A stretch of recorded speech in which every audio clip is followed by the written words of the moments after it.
Students, मेरे YouTube channel ਦੇ ਵਿੱਚ ਤੁਹਾਡਾ ਸਵਾਗਤ ਹੈ। ਅੱਜ ਅਸੀਂ ਕਲਾਸ 8th ਦੇ ਚੈਪਟਰ ਨੰਬਰ 1 ਯਾਨੀ ਕਿ ਰੈਸ਼ਨਲ ਨੰਬਰ ਪ੍ਰਿਮਯ ਸੰਖਿਆਵਾਂ ਦੇ ਬਾਰੇ ਪੜਾਂਗੇ। ਸਭ ਤੋਂ ਪਹਿਲਾਂ ਅਸੀਂ ਇਸ ਚੈਪਟਰ ਦੇ ਵਿੱਚ ਜੋ ਵੀ ਕਨਸੈਪਟ ਯੂਜ਼ ਹੋਣਗੇ ਉਹਨਾਂ ਨੂੰ ਡਿਸਕਸ ਕਰਾਂਗੇ। ਇਸ ਨਾਲ ਕੀ ਫਾਇਦਾ ਹੋਵੇਗਾ, ਜਦੋਂ ਤੁਸੀਂ ਐਕਸਰਸਾਈਜ਼ ਦੇ ਕੁਐਸਚਨਸ ਹੱਲ ਕਰੋਗੇ ਤਾਂ ਤੁਹਾਡੇ ਜੇ ਕਨਸੈਪਟ ਕਲੀਅਰ ਹਨ ਤਾਂ ਕੁਐਸਚਨਸ ਆਸਾਨੀ ਨਾਲ ਤੁਸੀਂ ਕਰ ਸਕੋਗੇ। ਇਸ ਨਾਲ ਚੈਪਟਰ ਤੁਹਾਨੂੰ ਆਸਾਨ ਲੱਗੇਗਾ। ਹੁਣ ਤੱਕ ਤੁਸੀਂ ਛੋਟੀਆਂ ਕਲਾਸਾਂ ਦੇ ਵਿੱਚ ਪੜ੍ਹ ਚੁੱਕੇ ਹੋ ਨੈਚੁਰਲ ਨੰਬਰ ਯਾਨੀ ਪ੍ਰਕਿਰਤਿਕ ਸੰਖਿਆਵਾਂ, ਜੋ ਕਿ ਜਿਨ੍ਹਾਂ ਨੂੰ n ਨਾਲ ਲਿਖਿਆ ਜਾਂਦਾ ਹੈ ਅਤੇ ਜੋ ਕਿ 1 2 3 ਯਾਨੀ ਕਿ 1 ਤੋਂ ਸ਼ੁਰੂ ਹੋ ਕੇ ਅਨੰਤ ਤੱਕ ਚੱਲਦੀਆਂ ਹਨ।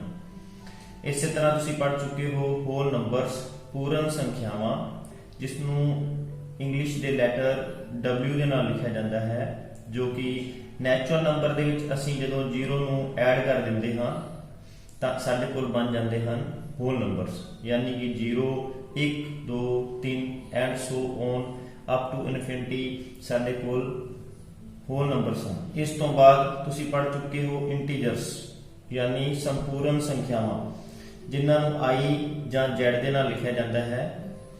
0 ਤੋਂ ਸੱਜੇ ਪਾਸੇ ਪਲੱਸ ਦੇ ਜਦੋਂ ਨੰਬਰ ਲੈਂਦੇ ਜਾਂਦੇ ਹਾਂ ਯਾਨੀ 1 2 3 ਅਪ ਟੂ ਇਨਫਿਨਿਟੀ, ਅਤੇ 0 ਤੋਂ ਖੱਬੇ ਪਾਸੇ -1 -2 -3 ਇਸ ਤਰ੍ਹਾਂ ਮਾਈਨਸ ਇਨਫਿਨਿਟੀ ਤੱਕ ਅਸੀਂ ਨੰਬਰ ਲੈਂਦੇ ਜਾਂਦੇ ਹਾਂ ਤਾਂ ਇਹ ਕੁੱਲ ਬਣ ਜਾਂਦੇ ਹਨ ਸਾਡੇ ਕੋਲ ਇੰਟੀਜਰਸ।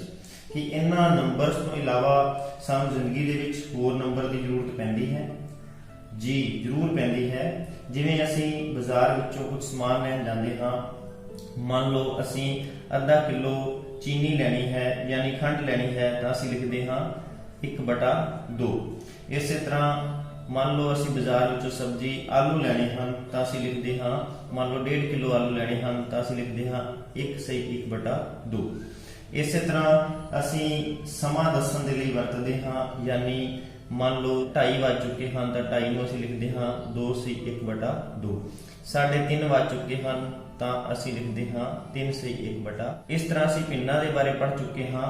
ਮੰਨ ਲਓ ਸਾਡੇ ਕੋਲ ਕੋਈ ਪਿੰਨ ਹੈ 7/9, ਅਸੀਂ 7 ਨੂੰ ਅੰਸ਼ ਕਹਿੰਦੇ ਹਾਂ ਅਤੇ 9 ਨੂੰ ਹਰ ਕਹਿੰਦੇ ਹਾਂ, ਯਾਨੀ ਕਿ ਉੱਪਰ ਵਾਲਾ ਜੋ ਸੰਖਿਆ ਹੈ ਉਸ ਨੂੰ ਅਸੀਂ ਅੰਸ਼ ਬੋਲਦੇ ਹਾਂ ਅਤੇ ਬਟੇ ਦੇ ਥੱਲੇ ਜੋ ਸਾਡੀ ਸੰਖਿਆ ਹੈ ਉਸ ਨੂੰ ਅਸੀਂ ਹਰ ਬੋਲਦੇ ਹਾਂ।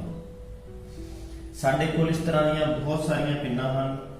ਮੰਨ ਲਓ 5/3 -4/9 8/3 5/9 ਐਂਡ ਸੋ ਔਨ।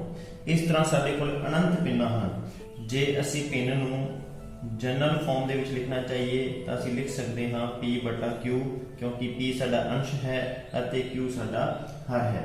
ਇਸ ਤਰ੍ਹਾਂ ਅਸੀਂ ਪਿੰਨ ਨੂੰ ਜਨਰਲ ਫਾਰਮ ਦੇ ਵਿੱਚ ਲਿਖ ਸਕਦੇ ਹਾਂ। ਆਓ ਪੜ੍ਹੀਏ ਪ੍ਰਿਮਯ ਸੰਖਿਆਵਾਂ ਯਾਨੀ ਕਿ ਰੈਸ਼ਨਲ ਨੰਬਰ, ਜਿਨ੍ਹਾਂ ਨੂੰ Q ਦੇ ਨਾਲ ਲਿਖਿਆ ਜਾਂਦਾ ਹੈ। ਉਹ ਸੰਖਿਆਵਾਂ ਜਿਨ੍ਹਾਂ ਨੂੰ P/Q ਯਾਨੀ ਭਿੰਨ ਦੇ ਰੂਪ ਦੇ ਵਿੱਚ ਲਿਖਿਆ ਜਾ ਸਕਦਾ ਹੈ ਅਤੇ Q ≠ 0 ਹੈ, ਪ੍ਰਿਮਯ ਸੰਖਿਆਵਾਂ ਕਹਿੰਦੇ ਹਨ। ਇਹ ਸਭ ਤੋਂ ਇੰਪੋਰਟੈਂਟ ਕੰਡੀਸ਼ਨ ਹੈ, ਯਾਨੀ ਕਿ ਕਿਸੇ ਵੀ ਭਿੰਨ ਦਾ ਹਰ ਜਿਹੜਾ ਹੈ ਉਹ 0 ਨਹੀਂ ਹੋਣਾ ਚਾਹੀਦਾ। ਇਹ ਹਰ ਕਿਉਂ 0 ਨਹੀਂ ਹੋਣਾ ਚਾਹੀਦਾ, ਇਸ ਦੇ ਲਈ ਤੁਸੀਂ ਇਸੇ ਹੀ ਵੀਡੀਓ ਦੇ ਡਿਸਕ੍ਰਿਪਸ਼ਨ ਦੇ ਵਿੱਚ ਇੱਕ ਲਿੰਕ ਦਿੱਤਾ ਗਿਆ ਹੈ, ਉੱਥੇ ਤੁਸੀਂ ਦੇਖ ਸਕਦੇ ਹੋ।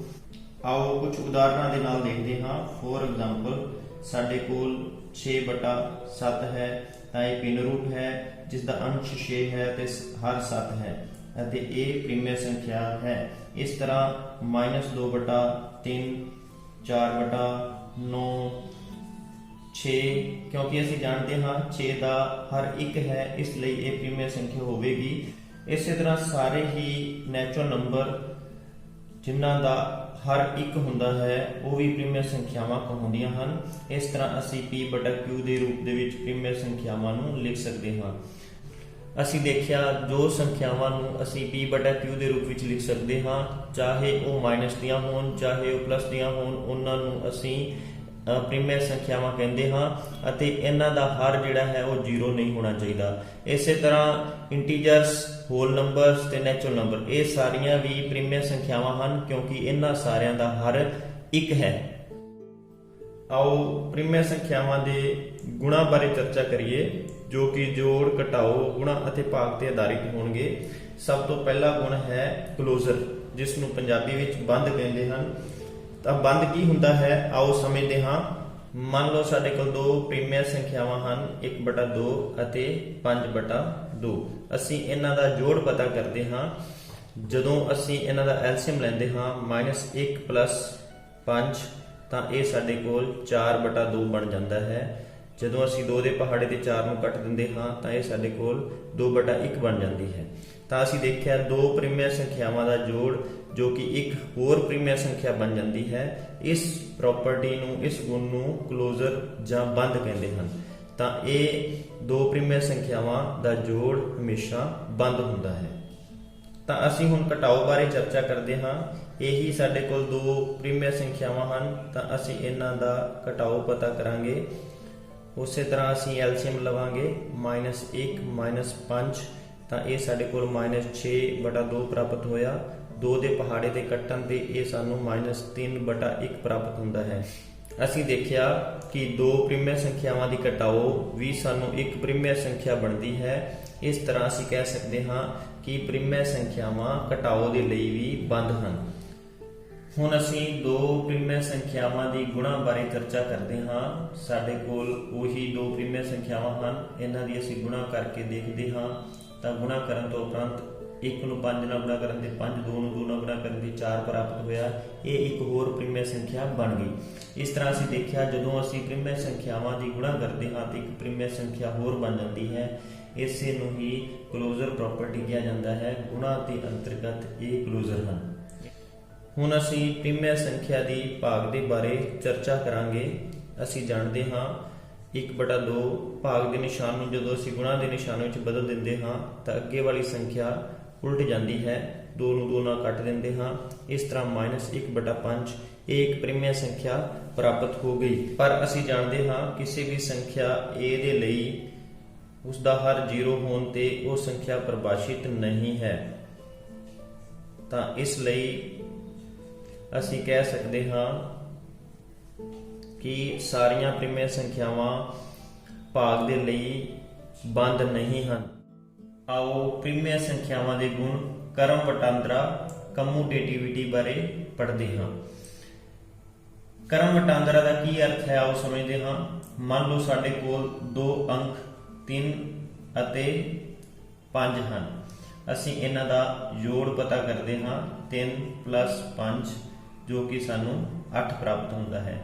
ਅਸੀਂ ਹੁਣ ਇਹਨਾਂ ਅੰਕਾਂ ਦੇ ਸਥਾਨ ਬਦਲ ਦਿੰਦੇ ਹਾਂ, ਯਾਨੀ ਕਿ ਪਹਿਲੇ ਸਥਾਨ ਤੇ 3 ਆ ਰਿਹਾ ਸੀ, ਉਸ ਦੀ ਥਾਂ ਤੇ ਅਸੀਂ 5 ਅਤੇ ਦੂਜੇ ਥਾਂ ਤੇ 5 ਆ ਰਿਹਾ ਸੀ, ਉਸ ਦੀ ਜਗ੍ਹਾ ਤੇ ਅਸੀਂ 3 ਰੱਖ ਲੈਂਦੇ ਹਾਂ। ਹੁਣ ਅਸੀਂ ਇਹਨਾਂ ਦਾ ਜੋੜ ਦੇਖਦੇ ਹਾਂ ਜੋ ਕਿ 8 ਪ੍ਰਾਪਤ ਹੁੰਦਾ ਹੈ। ਤਾਂ ਅਸੀਂ ਕੀ ਦੇਖਿਆ ਕਿ ਅੰਕਾਂ ਦੇ ਸਥਾਨ ਬਦਲਣ ਦੇ ਨਾਲ ਉਹਨਾਂ ਦਾ ਜੋੜ ਫਲ ਹਮੇਸ਼ਾ ਸੇਮ ਰਹਿੰਦਾ ਹੈ।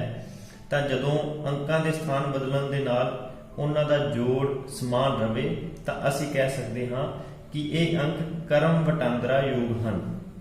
ਕਰਮ ਵਟਾਂਦਰਾ ਦੇ ਵਿੱਚ ਅਸੀਂ ਕੀ ਦੇਖਣਾ ਹੈ, ਪਹਿਲੇ ਅੰਕ ਦੇ ਵਿੱਚ ਦੂਜਾ ਅੰਕ ਜੋੜ ਕੇ ਜੋੜ ਪਤਾ ਕਰਾਂਗੇ। ਇਸੇ ਤਰ੍ਹਾਂ ਉਹਨਾਂ ਦੇ ਸਥਾਨ ਬਦਲ ਕੇ ਪਹਿਲੀ ਥਾਂ ਤੇ ਦੂਜਾ ਅਤੇ ਦੂਜੀ ਥਾਂ ਤੇ ਪਹਿਲੇ ਨੂੰ ਰੱਖ ਕੇ ਜੋੜ ਪਤਾ ਕਰਾਂਗੇ। ਜੇ ਉਹਨਾਂ ਦਾ ਜੋੜ ਸਮਾਨ ਰਹਿ ਜਾਵੇ ਤਾਂ ਅਸੀਂ ਕਹਿੰਦੇ ਹਾਂ ਕਿ ਇਹ ਅੰਕ ਕਰਮ ਵਟਾਂਦਰਾ ਯੋਗ ਹਨ। ਆਓ ਪ੍ਰੀਮਿਅਰ ਸੰਖਿਆਵਾਂ ਦੇ ਬਾਰੇ ਵਿਚਾਰ ਕਰੀਏ। ਮੰਨ ਲਓ ਸਾਡੇ ਕੋਲ ਦੋ ਪ੍ਰੀਮਿਅਰ ਸੰਖਿਆਵਾਂ ਹਨ, 1/2 ਅਤੇ 5/2। ਹੁਣ ਅਸੀਂ ਇਹਨਾਂ ਦਾ ਜੋੜ ਪਤਾ ਕਰਦੇ ਹਾਂ। -1/2 ਅਤੇ 5/2 ਅਸੀਂ ਜਾਣਦੇ ਹਾਂ ਸਾਡੇ ਕੋਲ ਐਲਸੀਐਮ 2 ਆ ਜਾਂਦਾ ਹੈ। -1 + 5 ਬਰਾਬਰ 5 ਵਿੱਚੋਂ 1 ਘਟਾ ਕੇ ਸਾਨੂੰ 4 ਪ੍ਰਾਪਤ ਹੋਇਆ। 2 ਦੇ ਪਹਾੜੇ ਤੇ 4 ਨੂੰ ਕੱਟਣ ਤੇ 2/1। ਇਸੇ ਤਰ੍ਹਾਂ ਹੁਣ ਅਸੀਂ ਇਹਨਾਂ ਦੇ ਸਥਾਨ ਬਦਲ ਦਿੰਦੇ ਹਾਂ। 5/2 + -1/2 5/2 ਪਲੱਸ ਨੂੰ ਮਾਈਨਸ ਨਾਲ ਗੁਣਾ ਕਰਨ ਤੇ -1/2। ਹੁਣ ਅਸੀਂ ਇਹਨਾਂ ਦਾ ਐਲਸੀਐਮ ਲਵਾਂਗੇ, 2 ਪ੍ਰਾਪਤ ਹੁੰਦਾ ਹੈ। 5 ਮਾਈਨਸ 1 ਬਰਾਬਰ 4/2। 2 ਦੇ ਪਹਾੜੇ ਦੇ ਕੱਟਣ ਤੇ 2/1। ਅਸੀਂ ਦੇਖਿਆ ਕਿ ਪ੍ਰਿਮਯ ਸੰਖਿਆਵਾਂ ਦਾ ਜੋੜ ਉਹਨਾਂ ਦੇ ਸਥਾਨ ਬਦਲਣ ਤੇ ਸੇਮ ਰਹਿੰਦਾ ਹੈ, ਇਸ ਲਈ ਅਸੀਂ ਕਹਿ ਸਕਦੇ ਹਾਂ ਕਿ ਪ੍ਰਿਮਯ ਸੰਖਿਆਵਾਂ ਦਾ ਜੋੜ ਕਰਮ ਵਟਾਂਦਰਾ ਯੋਗ ਹੈ। ਅਸੀਂ ਦੇਖਿਆ ਕਿ ਪ੍ਰਿਮਯ ਸੰਖਿਆਵਾਂ ਦਾ ਜੋੜ ਉਹਨਾਂ ਦੇ ਸਥਾਨ ਬਦਲਣ ਤੇ ਸੇਮ ਰਹਿੰਦਾ ਹੈ, ਇਸ ਲਈ ਅਸੀਂ ਕਹਿ ਸਕਦੇ ਹਾਂ ਕਿ ਪ੍ਰਿਮਯ ਸੰਖਿਆਵਾਂ ਦੇ ਲਈ ਜੋੜ ਕਰਮ ਵਟਾਂਦਰਾ ਯੋਗ ਹੁੰਦਾ ਹੈ। ਆਓ ਪ੍ਰਿਮਯ ਸੰਖਿਆਵਾਂ ਦੇ ਤੀਜੇ ਗੁਣ ਸਹਿਚਾਰਤਾ यानी एसोसिएटिविटी बारे पढ़ते हाँ। मान लो साडे कोल 3 अंक हैं 2, 3 ਅਤੇ 4। ਅਸੀਂ ਇਹਨਾਂ अंकां ਦਾ ਜੋੜਫਲ पता करते हाँ। ਅਸੀਂ पिछले 2 अंकां ਨੂੰ जोड़ के ਉਸ ਦਾ ਜੋੜਫਲ ਪਹਿਲੇ ਵਿੱਚ ਜੋੜਾਂਗੇ। 2 3 + 4 7। ਇਸ ਤਰ੍ਹਾਂ 7 ਨੂੰ 2 ਵਿੱਚ ਜੋੜਨ ਤੇ ਸਾਨੂੰ 9 ਪ੍ਰਾਪਤ ਹੁੰਦਾ ਹੈ। ਹੁਣ ਅਸੀਂ ਅੰਕਾਂ ਨੂੰ ਦੁਬਾਰਾ ਲਿਖਦੇ ਹਾਂ 2 + 3 + 4। ਹੁਣ ਅਸੀਂ ਪਹਿਲੇ 2 ਅੰਕਾਂ ਨੂੰ ਜੋੜਦੇ ਹਾਂ ਅਤੇ ਉਹਨਾਂ ਦਾ ਜੋੜਫਲ ਤੀਜੇ ਵਿੱਚ ਜੋੜਾਂਗੇ। ਤਾਂ ਪਹਿਲੇ 2 ਅੰਕਾਂ ਨੂੰ ਜੋੜਨ ਤੇ ਸਾਨੂੰ 5 ਪ੍ਰਾਪਤ ਹੁੰਦਾ ਹੈ ਅਤੇ ਪਿਛਲਾ ਅੰਕ ਸਾਡੇ ਕੋਲ 4 ਹੈ। ਇਸ ਤਰ੍ਹਾਂ 5 ਵਿੱਚ 4 ਜੋੜਨ ਤੇ 9 ਪ੍ਰਾਪਤ ਹੋਇਆ। ਤਾਂ ਅਸੀਂ ਦੇਖਿਆ ਕਿ ਜੇ ਅਸੀਂ ਪਿਛਲੇ 2 ਅੰਕਾਂ ਨੂੰ ਜੋੜ ਕੇ ਉਹਨਾਂ ਦਾ ਜੋੜਫਲ ਤੀਜੇ ਵਿੱਚ ਜੋੜਦੇ ਹਾਂ ਅਤੇ ਜੇ ਅਸੀਂ ਪਹਿਲੇ 2 ਅੰਕਾਂ ਨੂੰ ਜੋੜ ਕੇ ਉਸ ਦਾ ਜੋੜਫਲ ਤੀਜੇ ਵਿੱਚ ਜੋੜਦੇ ਹਾਂ ਤਾਂ ਜੋੜਫਲ ਸਮਾਨ ਰਹਿੰਦਾ ਹੈ। ਇਸ ਗੁਣ ਨੂੰ ਐਸੋਸੀਏਟਿਵਿਟੀ ਕਿਹਾ ਜਾਂਦਾ ਹੈ। ਜਨਰਲ ਤੌਰ ਤੇ ਅਸੀਂ ਸਮਝ ਸਕਦੇ ਹਾਂ A + B + C, ਯਾਨੀ ਕਿ ਪਿਛਲੇ 2 ਅੰਕਾਂ ਨੂੰ ਜੋੜ ਕੇ ਜਦੋਂ ਉਹਨਾਂ ਦਾ ਜੋੜਫਲ ਪਹਿਲੇ ਅੰਕ ਵਿੱਚ ਜੋੜਿਆ ਜਾਂਦਾ ਹੈ, ਉਹ ਪਹਿਲੇ 2 ਅੰਕਾਂ ਨੂੰ ਜੋੜ ਕੇ ਉਹਨਾਂ ਦਾ ਜੋਗਫਲ ਜਦੋਂ ਤੀਜੇ ਵਿੱਚ ਜੋੜਿਆ ਜਾਂਦਾ ਹੈ, ਜੇ ਉਹ ਸਮਾਨ ਰਹਿੰਦਾ ਹੈ ਤਾਂ ਇਹ ਸਾਡਾ ਗੁਣ ਸਹਿਚਾਰਤਾ ਅਖਵਾਉਂਦਾ ਹੈ। ਆਓ ਜੁੜਾਤਮਕ ਉਲਟ ਕਰਮ ਬਾਰੇ ਪੜ੍ਹੀਏ। ਜੁੜਾਤਮਕ ਸ਼ਬਦ ਦਾ ਮਤਲਬ ਹੈ ਜੋੜਨਾ, ਉਲਟ ਕਰਮ ਦਾ ਮਤਲਬ ਹੈ ਉਲਟਾ। ਯਾਨੀ ਕਿ ਅਸੀਂ ਜਾਣਦੇ ਹਾਂ ਜੋੜ ਦਾ ਉਲਟਾ ਮਾਈਨਸ ਹੁੰਦਾ ਹੈ। ਜੋੜ ਦਾ ਉਲਟਾ ਮਾਈਨਸ ਜਾਂ ਘਟਾਓ ਹੁੰਦਾ ਹੈ। ਮੰਨ ਲਓ ਸਾਡੇ ਕੋਲ ਕੋਈ ਅੰਕ 2 ਹੈ ਅਤੇ ਅਸੀਂ ਉਸ ਦਾ ਜੋੜਾਤਮਕ ਉਲਟ ਕਰਮ ਪਤਾ ਕਰਨਾ ਹੈ। ਤਾਂ ਜੋੜਾਤਮਕ ਉਲਟ ਕਰਮ ਪਤਾ ਕਰਨ ਦੇ ਲਈ ਅਸੀਂ ਅੰਕ ਦੇ ਅੱਗੇ ਵਾਲਾ ਨਿਸ਼ਾਨ ਨੂੰ ਬਦਲ ਦਿੰਦੇ ਹਾਂ। ਜੇ ਪਲੱਸ ਦਾ ਨਿਸ਼ਾਨ ਹੈ ਤਾਂ ਉਸ ਨੂੰ ਮਾਈਨਸ ਦਾ ਕਰ ਦੇਵਾਂਗੇ। ਹੁਣ ਸਾਡੇ ਕੋਲ 2 ਦੇ ਅੱਗੇ ਕੋਈ ਨਿਸ਼ਾਨ ਨਹੀਂ ਹੈ, ਤਾਂ ਕੋਈ ਨਿਸ਼ਾਨ ਨਹੀਂ ਹੈ ਇਸ ਦਾ ਮਤਲਬ ਹੈ ਇਸ ਦੇ ਅੱਗੇ ਪਲੱਸ ਦਾ ਨਿਸ਼ਾਨ ਹੈ, ਇਸ ਲਈ ਅਸੀਂ ਇਸ ਦਾ ਨਿਸ਼ਾਨ ਬਦਲ ਦੇਵਾਂਗੇ। ਤਾਂ ਇਹ -2 ਇਸ 2 ਦਾ ਜੁੜਾਤਮਕ ਉਲਟ ਹੋਇਆ। ਹੁਣ ਅਸੀਂ -2 ਦਾ ਜੁੜਾਤਮਕ ਉਲਟ ਪਤਾ ਕਰਨਾ ਹੈ। ਤਾਂ -2 ਦਾ ਜੁੜਾਤਮਕ ਉਲਟ ਇਸ ਨਿਸ਼ਾਨ ਨੂੰ ਬਦਲ ਦੇਵਾਂਗੇ। ਮਾਈਨਸ ਦੀ ਜਗ੍ਹਾ ਅਸੀਂ ਪਲੱਸ ਦਾ ਨਿਸ਼ਾਨ ਕਰ ਦੇਵਾਂਗੇ, ਇਸ ਲਈ -2 ਦਾ ਜੁੜਾਤਮਕ ਉਲਟ +2 ਹੋਇਆ। ਜੁੜਾਤਮਕ ਉਲਟ ਦੇ ਵਿੱਚ ਅਸੀਂ ਅੰਕਾਂ ਦੇ ਅੱਗੇ ਵਾਲੇ ਨਿਸ਼ਾਨ ਬਦਲਨੇ ਹਨ। ਜੇ ਸਾਡੇ ਕੋਲ ਪਲੱਸ ਦਾ ਨਿਸ਼ਾਨ ਹੈ ਤਾਂ ਅਸੀਂ ਮਾਈਨਸ ਦਾ ਕਰ ਦੇਵਾਂਗੇ। ਜੇ ਸਾਡੇ ਕੋਲ ਮਾਈਨਸ ਦਾ ਨਿਸ਼ਾਨ ਦਿੱਤਾ ਹੋਇਆ ਹੈ ਤਾਂ ਉਸ ਨੂੰ ਪਲੱਸ ਦਾ ਨਿਸ਼ਾਨ ਕਰ ਦੇਵਾਂਗੇ। ਆਓ ਹੁਣ ਗੁਣਾਤਮਕ ਉਲਟ ਕਰਮ ਬਾਰੇ ਪੜ੍ਹਦੇ ਹਾਂ। ਮੰਨ ਲਓ ਸਾਡੇ ਕੋਲ ਕੋਈ ਅੰਕ ਹੈ 5। ਅਸੀਂ ਇਸ ਦਾ ਗੁਣਾਤਮਕ ਉਲਟ ਕਰਮ ਪਤਾ ਕਰਨਾ ਹੈ। ਤਾਂ ਅਸੀਂ ਜਾਣਦੇ ਹਾਂ ਕਿ 5 ਦਾ ਹਰ 1 ਹੈ। ਤਾਂ ਅਸੀਂ ਇਸ ਦਾ ਉਲਟ ਕਰਮ ਲਿਖਣ ਦੇ ਲਈ ਜੋ 5/1 ਦਾ ਹਰ ਹੈ ਉਸ ਨੂੰ ਅੰਸ਼ ਅਤੇ ਅੰਸ਼ ਨੂੰ ਹਰ ਦੇ ਰੂਪ ਵਿੱਚ ਲਿਖਾਂਗੇ। ਯਾਨੀ ਕਿ ਦਿੱਤੀ ਹੋਈ ਸੰਖਿਆ ਨੂੰ ਉਲਟਾ ਕੇ ਅਸੀਂ ਲਿਖ ਦਿੰਦੇ ਹਾਂ ਤਾਂ ਉਹ ਗੁਣਾਤਮਕ ਉਲਟ ਕਰਮ ਪ੍ਰਾਪਤ ਹੋ ਜਾਂਦਾ। ਆਓ ਐਕਸਰਸਾਈਜ਼ ਨੰਬਰ 1.1 ਦਾ ਸਵਾਲ ਨੰਬਰ 2 ਕਰੀਏ। ਹੇਠਾਂ ਲਿਖਿਆਂ ਵਿੱਚ ਹਰੇਕ ਦਾ ਜੁੜਾਤਮਕ ਉਲਟ ਪਤਾ ਕਰੋ। ਸਾਨੂੰ ਪਹਿਲਾ ਕੁਐਸਚਨ ਦਿੱਤਾ ਹੋਇਆ ਹੈ 2/8। ਅਸੀਂ ਜੁੜਾਤਮਕ ਉਲਟ ਪਤਾ ਕਰਨਾ ਹੈ। ਤਾਂ ਅਸੀਂ ਪੜ੍ਹ ਚੁੱਕੇ ਹਾਂ ਕਿ ਜੁੜਾਤਮਕ ਉਲਟ ਕੀ ਹੁੰਦਾ ਹੈ। ਤਾਂ ਆਓ ਪਤਾ ਕਰੀਏ। 2/8 ਦਾ ਜੁੜਾਤਮਕ ਉਲਟ ਅਸੀਂ ਇਸ ਦੇ ਅੱਗੇ ਵਾਲਾ ਨਿਸ਼ਾਨ ਬਦਲ ਦੇਣਾ ਹੈ। ਤਾਂ ਸਾਡੇ ਕੋਲ -2/8 ਪ੍ਰਾਪਤ ਹੋਇਆ, ਕਿਉਂਕਿ ਅਸੀਂ ਜਾਣਦੇ ਹਾਂ ਕਿ ਕਿਸੇ ਵੀ ਸੰਖਿਆ ਦੇ ਅੱਗੇ ਜੇ ਕੋਈ ਨਿਸ਼ਾਨ ਨਹੀਂ ਹੈ ਤਾਂ ਉੱਥੇ ਪਲੱਸ ਦਾ ਨਿਸ਼ਾਨ ਹੁੰਦਾ ਹੈ। ਇਸ ਲਈ ਅਸੀਂ ਪਲੱਸ ਦੇ ਨਿਸ਼ਾਨ ਨੂੰ ਮਾਈਨਸ ਦੇ ਨਿਸ਼ਾਨ ਵਿੱਚ ਬਦਲ ਦਿੰਦੇ ਹਾਂ। ਪਾਰਟ ਨੰਬਰ 2, -5/9 ਦਾ ਜੁੜਾਤਮਕ ਉਲਟ। ਅਸੀਂ ਜਾਣਦੇ ਹਾਂ -5/9 ਦੇ ਅੱਗੇ ਮਾਈਨਸ ਦਾ ਨਿਸ਼ਾਨ ਹੈ, ਅਸੀਂ ਇਸ ਨੂੰ ਪਲੱਸ ਦਾ ਨਿਸ਼ਾਨ ਵਿੱਚ ਬਦਲ ਦੇਵਾਂਗੇ ਤਾਂ ਇਹ -5/9 ਦਾ ਜੁੜਾਤਮਕ ਉਲਟ ਹੋਇਆ। ਇਸੇ ਤਰ੍ਹਾਂ ਸਾਨੂੰ ਤੀਸਰਾ ਨੰਬਰ ਪਾਰਟ ਦਿੱਤਾ ਹੋਇਆ ਹੈ -6/-5, ਕਿਉਂਕਿ ਸਾਡੇ ਕੋਲ ਉੱਪਰ ਅਤੇ ਨੀਚੇ ਦੋਨੋਂ ਮਾਈਨਸ ਹਨ, ਇਸ ਲਈ ਅਸੀਂ ਮਾਈਨਸ ਨਾਲ ਮਾਈਨਸ ਕੱਟ ਦਿੰਦੇ ਹਾਂ ਤਾਂ ਸਾਡੇ ਕੋਲ ਬਚ ਜਾਂਦਾ ਹੈ 6/5 ਜਾਂ +6/5 ਦਾ ਜੁੜਾਤਮਕ ਉਲਟ। ਅਸੀਂ ਪਤਾ ਕਰਨਾ ਹੈ ਕਿਉਂਕਿ ਕੋਈ ਵੀ ਨਿਸ਼ਾਨ ਨਹੀਂ ਹੈ, ਇਸ ਲਈ ਇੱਥੇ ਪਲੱਸ ਦਾ ਨਿਸ਼ਾਨ ਹੁੰਦਾ ਹੈ, ਇਸ ਲਈ 6/5 ਦਾ ਜੁੜਾਤਮਕ ਉਲਟ -6/5 ਹੋਇਆ। Part number 4, 2/-9।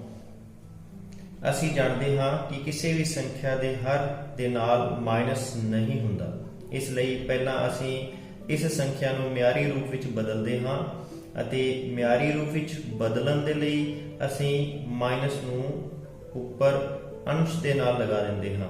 ਹੁਣ -2/9 ਦਾ ਧਨਾਤਮਕ ਉਲਟ 2/9 ਹੋਇਆ। ਇਸੇ ਤਰ੍ਹਾਂ ਸਾਡੇ ਕੋਲ ਕੁਐਸਚਨ ਨੰਬਰ 5 ਹੈ 19/-6। ਇਸ ਨੂੰ ਵੀ ਪਹਿਲਾਂ ਅਸੀਂ ਮਿਆਰੀ ਰੂਪ ਵਿੱਚ ਬਦਲਾਂਗੇ ਅਤੇ ਫਿਰ ਹੱਲ ਕਰਾਂਗੇ ਤਾਂ -19/6 ਦਾ ਧਨਾਤਮਕ ਉਲਟ 19/6 ਹੋਇਆ।